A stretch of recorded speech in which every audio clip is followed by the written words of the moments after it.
We're at Zukor Art Conservatory in the East Bay, where Novato city officials procured the services of a specialist to open the fragile cornerstone. I've actually looked at the box very quickly to see if in fact I can open it, because I was a little worried that you'd all be here and I wouldn't be able to open up the box because it would be soldered shut.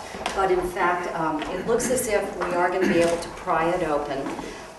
I asked Eric to have this opening here as opposed to being on site in Novato for very specific reasons, which were, what if the contents of the box were in fact moldy or damaged in such a way that they would need some kind of immediate attention.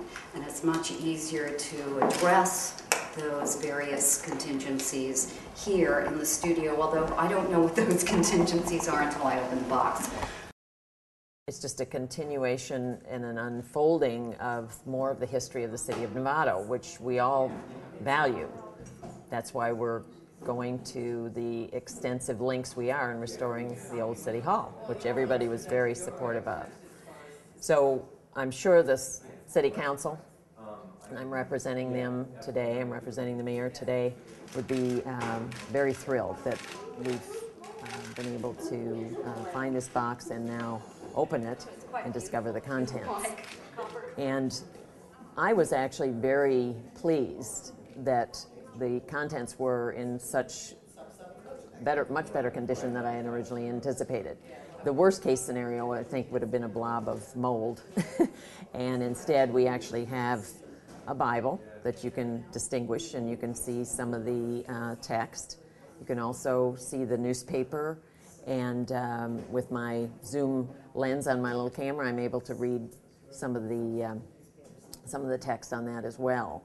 So it'll be very further exciting, I think, to get this all dried out, as a conservator will do, and then see really what we have in terms of more historic value in terms of some of the content of these different artifacts. Right now it's the property of the city of Novato, and we'll have to have discussions probably with the city council, and we'd also include the Presbyterian Church, and we probably want to talk to the Historic Guild as well as to what we do with the original artifact, and whether they are appropriate to be on display, or if in fact some of them are so delicate that we need to display just copies.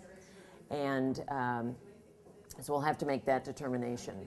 One possible location for displaying either the artifact or the copies would be in the restored City Hall. There's some nice alcoves at the original entry. These are alcoves that are part of the original design, where we're hoping to have display cases, and we could put these artifacts. And I've worked on libraries before in special collections, so that I know there are special cases that you can acquire that have temperature and humidity control, and we can also control the light. Whether that will be adequate for this type of artifact remains to be seen. So I think all of that is still very much up in the air, and it'll be kind of fun to have those discussions as we go along.